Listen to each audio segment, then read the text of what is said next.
In our last lecture module, we looked at issues that arise from an attempt to uncritically accept the moral dictates of some authoritative moral report. And specifically, we focused on interpretation. We noted that many authoritative moral texts, like the Bible or the Quran or the Book of Mormon, are often silent regarding issues that have evolved in our society because of our technology or the number of people and so on. And as a result, there's a temptation to try to use that authoritative text to develop prescriptions for those situations through interpretation. And this happens all the time. It happens in secular texts. It happens with religious texts.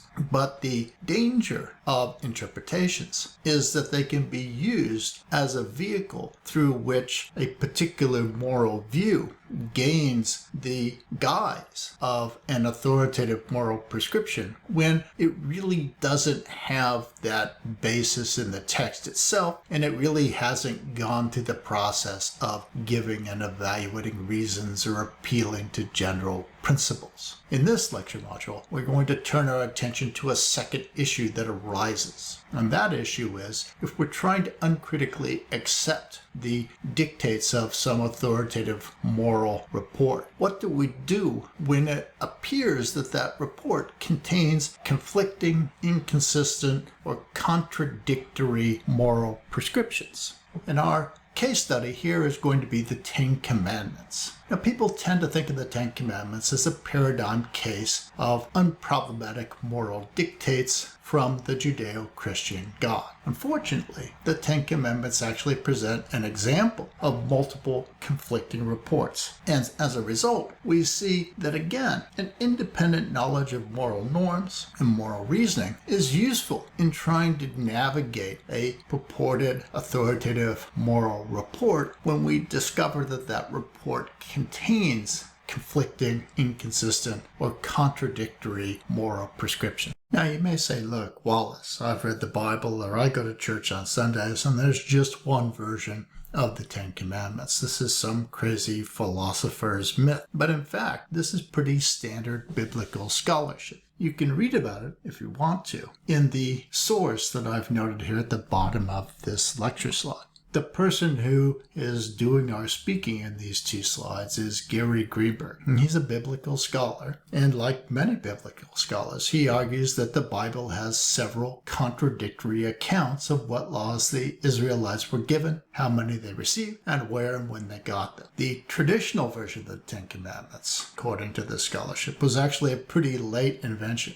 It was probably created no earlier than the 7th century BCE. So the Bible contains three different versions of the Ten Commandments story. There's the traditional Ten Commandments. This story is given in Exodus 20, 1 through 18, and in Deuteronomy 5, 6 through 21. Then there is what's called the ritual Ten Commandments, and that's given in Exodus 34, 12 through 26. Finally, there is what's called the judgments, and they're given in Exodus 20, 22 through 23, 26. These versions differ in order, specifics, and likely time of origin. There isn't a single set of commandments presented unproblematically and completely consistently within the context of the Old Testament.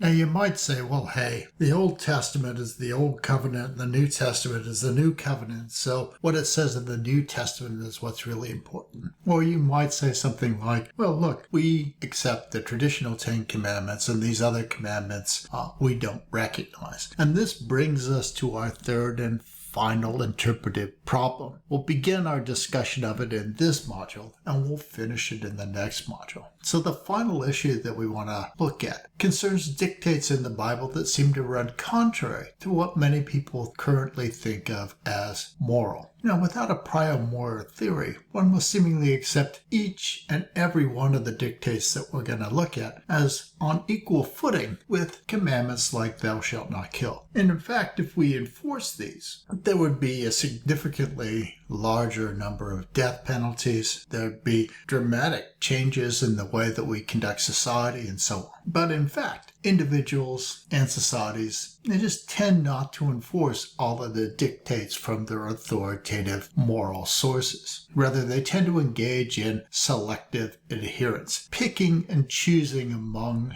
dictates. We'll finish this module by looking at one example. Passages from both the Old and the New Testament that seem to endorse slavery and even prescribe behavior for slaves. I won't read every single one of the passages from the Bible. I'll just select one or two of them to give you a flavor of it, but you can always stop the video and read through the passages on your own if you're interested or curious. We nowadays think of slavery as morally wrong. However, in the New Testament, we find passages like this. Slaves, obey your earthly masters in everything, and do it not only when their eye is on you and to win their favor, but with sincerity of heart and reverence for the Lord. And in fact, in the old days of slavery in the United States, slave masters oftentimes would read this to slaves to encourage them to be accepting and docile of their situation and not to rebel. We find similar passages in the Old Testament as well. This next one from Leviticus is a nice example. Your male and female slaves are to come from the nations around you. From them you may buy slaves. This seems to suggest that it's not okay to get slaves from within the United States, but you can buy them from Canada and Mexico, and that would be perfectly okay. In the next lecture module, we'll pick up this topic and look at some other examples.